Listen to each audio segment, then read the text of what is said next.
Good morning students. आज का हमारा टॉपिक है संसारण।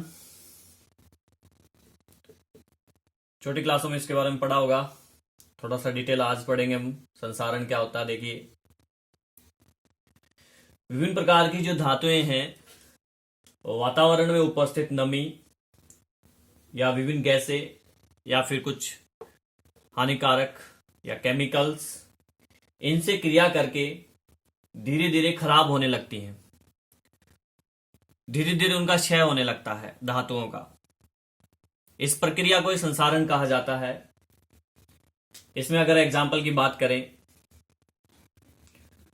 तो लोहे पर जंग लगना, लोहे पर जंग लगना, ये सब आप जानते ही हो। लोहे के ऊपर जंग लगती है, वातावरण में उपस्थित नमी H2O जल और ऑक्सीजन की दोनों जब उपस्थित होते हैं तो लोहा धीरे धीरे खराब होने लगता है, उस पर ब्राउन कलर की जंग लगने लगना स्टार्ट हो जाती है और धीरे धीरे वो खराब हो जाता है। संसारण कहलाती है ये प्रक्रिया। दूसरा है कॉपर। कॉपर का हरा पड़ना, कॉपर हरा पड़ जाता है। आपने देखा होगा कॉपर का कोई भी पात्र होता है जिसके अंदर पानी वगैरह हम भरते हैं तो अंदर की तरफ एक ग्रीन कलर की लेयर बन जाती है, वो भी संसारण का एग्जाम्पल है। चांदी का काला पड़ना नेक्स्ट एग्जाम्पल है, चांदी का काला पड़ना। चांदी काली पड़ जाती है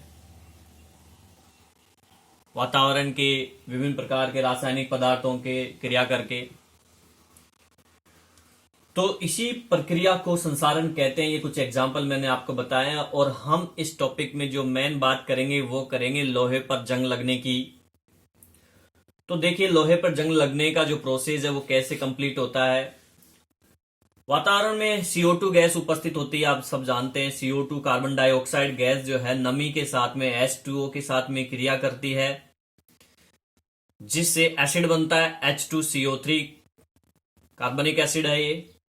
और ये एसिड फिर आयनों में ब्रेक होता है, H+, दो हाइड्रोजन के आयन बनेंगे प्लस धनायन, और CO3 कार्बोनेट आयन, ये दोनों आयन बन जाते हैं। अब ये क्या है कि जो आयरन की जो सरफेस होती है, लोहे का जो पृष्ठ होता है वो एक छोटे इलेक्ट्रोकेमिकल रासायनिक विद्युत रासायनिक सेल की तरह बिहेव करने लगता है। ठीक है, अब वो बिहेव करता है किसके, इलेक्ट्रोकेमिकल सेल की तरह, उसकी सरफेस। तो वहां पे क्या क्रिया होती है, वो एनोड और कैथोड की तरह बिहेव करता है। तो एनोड पर क्या होता है, आयरन सरफेस जो है एनोड का कार्य करती है। तो एनोड पर क्या करना, कौन सी क्रिया होती है, 2Fe आयरन जो है इलेक्ट्रॉन का त्याग करेगा और धनायन का निर्माण करेगा। 2Fe+2, 4 इलेक्ट्रॉन रिमूव हो जाएंगे क्योंकि दो यहाँ पे दो हैं अणु लोहे के, इसलिए 4 इलेक्ट्रॉन अपन ने निकाल दिए। इसका जो एनर्जी E0 जो है, E0 सेल इजिकल टू कितना है, -0.44 वोल्ट है। और कैथोड पे अगर बात करें तो कैथोड पर जो रिएक्शन होगी वो होगी ऑक्सीजन गैस, ये कैथोड की तरह बिहेव करेगी। तो O2 जो है 4 हाइड्रोजन आयन 4 इलेक्ट्रॉन एक्सेप्ट करेंगे और फॉर्मेशन होगा जल के अणु का। इसका जो E0 है वो होगा 1.23 वोल्ट। तो कुल अभिक्रिया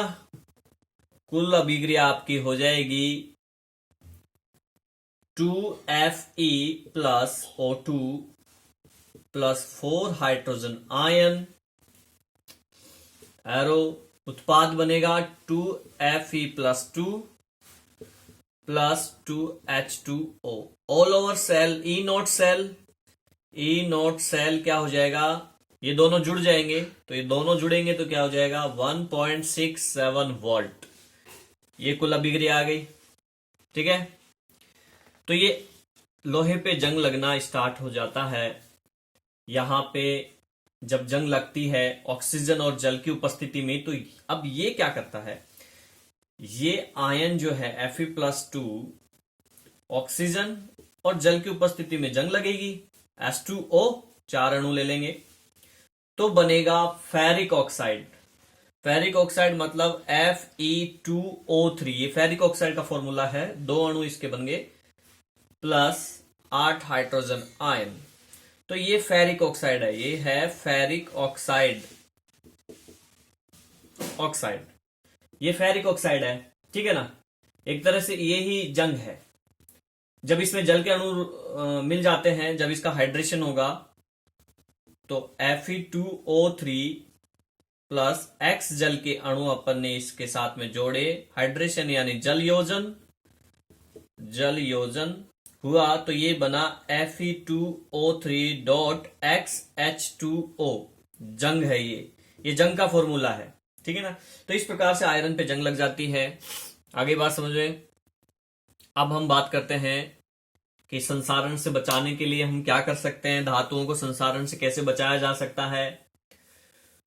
तो इसके कई विधियां हैं धातुओं को संसारण से बचाने की, जिसमें आपकी आती है इलेक्ट्रिकल प्रोटेक्शन दिया जाता है। इलेक्ट्रिकल पोटेंशियल प्रोटेक्शन के अंदर क्या करते हैं कि एक धातु पर, जैसे ये कोई धातु है, इस धातु के ऊपर किसी दूसरी धातु की परत चढ़ाई जाती है जो कम क्रियाशील होती है, उस धातु की परत इसके ऊपर चढ़ा देते हैं। ठीक है, जब लेपन इस पे, इसको विद्युत लेपन भी बोलते हैं अपन, विद्युत लेपन।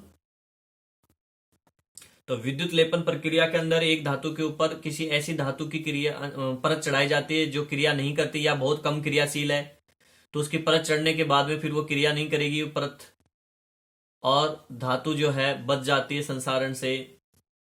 लोहे के ऊपर बात करें तो लोहे के ऊपर निकल की परत चढ़ाई जाती है, जिंक की कोटिंग की जाती है, जिंक का लेपन किया जाता है। ठीक है, इसके अलावा दूसरा जो विधि है संसारण से बचने के लिए, वह है ऑयल पॉलिश। तेल का पॉलिश किया जाता है, इससे भी आयरन को संसारण से बचाया जा सकता है। तीसरा जो है मिश्र धातु बनाकर हम जो है संसारण की प्रक्रिया को धीमा कर सकते हैं बहुत हद तक, जिसे पीतल बनाई जाती है कॉपर और जिंक से। ठीक है, तो उससे जो है कॉपर में जो रस्टिंग होती है, कॉपर का जो संसारण हो जाता है वो अब नहीं होता पीतल के अंदर, इसकी लॉन्ग लाइफ होती है, तो मिश्र धातुओं की लाइफ लॉन्ग हो जाती है। तो मिश्र धातु बनाकर भी हम संसारण को रोक सकते हैं। इसके अलावा कुछ ऐसे सॉल्यूशंस आते हैं, एंटी रस्टिंग सॉल्यूशन, ठीक है ना, प्रति संसारण विलयन। तो ऐसे कुछ विलयन है जो संसारण की प्रक्रिया को रोकते हैं, तो उनका उपयोग करके भी हम जो है धातुओं को संसारण से बचा सकते हैं। तो ऐसे अनेकों विधियां हैं जो कि धातुओं को संसारण से बचा सकती हैं। इस चैप्टर का लास्ट टॉपिक था, ठीक है, और 40% जो बैटरीज, सेल वगैरह, इलेक्ट्रोकेमिकल सेल, इलेक्ट्रोलाइट्स, विद्युत अपघट्य, ये सब जो है 40% के अंदर रिड्यूस हो गया है, इसलिए मैंने इन पे वीडियो नहीं बनाया। Okay students.